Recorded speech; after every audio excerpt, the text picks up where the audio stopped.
নারী সেজে ছাত্রদল নেতা টিকটক বহিষ্কারের পর যা বললেন সেই রেদওয়ান ইসলাম।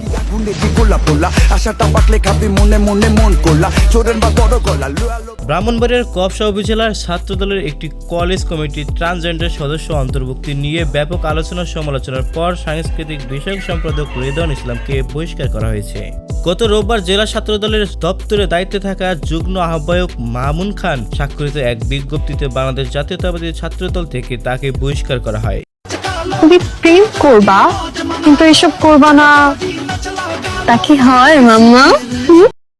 তিনি কফসার সৈয়দাবাদ আদর্শ মহাবিদ্যালয় শাখা ছাত্রদলের সাংস্কৃতিক বিষয়ক সম্পাদক ছিলেন। বহিষ্কারের পর এক ভিডিও বার্তা রেদওয়ান ইসলাম বলেন, অনেকে না বুঝে নানা মন্তব্য করেছেন, আমাকে বিবেচনা করেই কমিটিতে যুক্ত করা হয়েছিল। সাংস্কৃতিক অঙ্গনে কাজ করার অভিজ্ঞতার ভিত্তিতে এই পদ দেওয়া হয়। আমি মনে করি যার যে যোগ্যতা আছে সে সেই অনুযায়ী কাজ করতে পারবে, সে ছেলে হোক বা সে মেয়ে হোক।